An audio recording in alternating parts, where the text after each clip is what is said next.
Говорят уже сегодня, что Великобританию можно объявить мусульманской страной. За последние 30 лет мусульманское население увеличилось в 36 раз. Например, мусульман в Манчестере почти 16%, в Бирмингеме 22%, в Брэдфорде 25%.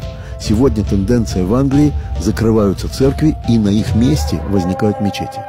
В Лондоне действует более 100 шариатских судов. Это официально работающие суды. Мусульмане становятся мэрами городов Англии, как, например, в Лондоне, приносят присягу на Коране. Есть представители мусульман в обоих палатах парламента. Как-то покойный Каддафи заявил: нам не нужны террористы, нам не нужны смертники. Всего лишь через 20 лет десятки миллионов мусульман в Европе превратят ее в мусульманский континент. Похоже, это и происходит в Великобритании. 66 миллионов населения Англии, из них 4 миллиона мусульмане. И вот смотрите, как они сумели развернуть страну. Потому что действуют сообща. Поэтому ты не должен говорить 66 против 4 миллионов. Это просто 4 миллиона – это сила, а 66 – это только разброд. Они действуют, как говорят китайцы. У нас впереди вечность. Нам не важно. Мы через 100 лет будем здесь, через 200 лет будем здесь. И мы действуем в масштабах вечности, истории. Самый такой тихий, последний, скажем так, мусульманин, он понимает вообще глобальность задачи? У него это в Коране записано. В сборнике законов точно сказано, что ислам должен покрыть весь мир зеленым знаменем Аллаха. Вся Европа и Англия, естественно, будут полностью находиться под властью ислама. Мирным путем. Сегодня выборы и так далее, да? Да. А дальше что? Вот стало А дальше надо будет обращать население в ислам. Население перейдет в ислам. Да. Ну, останется же еще какое-то население. Практически не должно остаться. Ну, не за одно поколение, за 2, за 3. Постепенно так будет. А для чего это все делается? Для того, чтобы Аллах был единственным властителем мира. А что с нами будет? С кем с нами? С евреями, с Израилем. Они видят, конечно, что Израиль является занозой в здоровом теле ислама. И, кстати говоря, занозой в здоровом теле христианства. И пока с этим мало что можно сделать. И они это делают.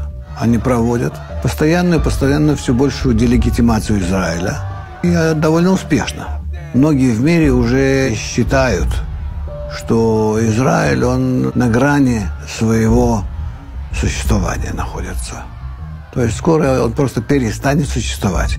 Каким образом? Войной или мирным путем, или его просто вычеркнут из списка стран и перестанут с ним общаться и считаться. Что это за образование такое маленькое, которое все время само находится в внутренних противоречиях таких, сами с собой там грызутся. Так что лучше всего это прикрыть спокойнее для мира. И сами евреи так считают. Если ты поговоришь с заграничными евреями, они тебе скажут, что мы за то, чтобы Израиля не было. Тогда не будет проблемы у нас, потому что нас ассоциируют с этим государством. Надо просто рассосаться. Сколько там вас осталось? Это не проблема в сегодняшнем мире. И все.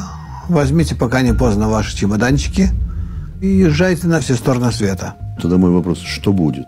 Стоит мусульманский мир против Израиля. Что будет? Могут быть 2 выхода. Или мы действительно должны будем отсюда бежать, если успеем сбежать. Один вариант. И второй вариант. Если мы начнем переделывать себя, тогда весь мир изменит свое мнение о нас и начнут нас поддерживать. Потому как обнаружат в нас источник своего питания.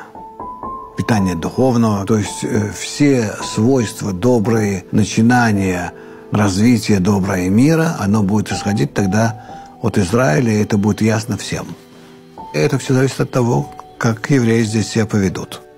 Пока что надежд на добрый исход мало. То есть должно что-то переклинить в голове у израильтянина, чтобы он понял, что от этого зависит и его благо тоже. Да. Как это сделать с ними, пока совершенно непонятно. С нами, вы имеете в виду, с Израилем? С вами, с Израилем. То есть, чтобы мы поняли, что вот это, как вы все время говорите, соединение, да? Это соединение израильтян друг с другом, да?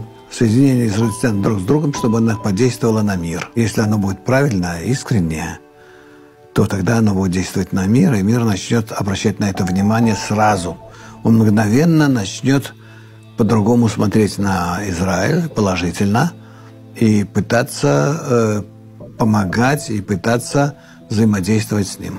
Еще один у меня вопрос есть. Что такое правильное соединение? Вы еще добавили правильное, истинное. Вы не просто сказали соединение? Правильное соединение – это для того, чтобы мы достигли свойства отдачи и любви, и чтобы это свойство от нас прошло на все народы мира.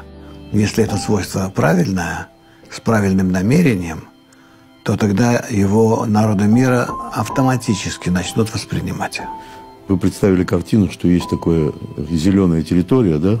Исламский мир и Израиль, например. Да. И что же происходит с этой зеленой территорией, если Израиль начинает правильное соединение? И она же не перекрашивается. Она не должна перекрашиваться, просто она перестанет быть воинственной. И каждая религия, независимо от своего содержания, она будет являться также источником объединения. Не надо менять религии, надо людей менять. Тогда они будут трактовать и реализовывать эти религии в правильном виде. А правильная трактовка какая она? Только возлюби ближнего как себя. Для всех религий? Для всех.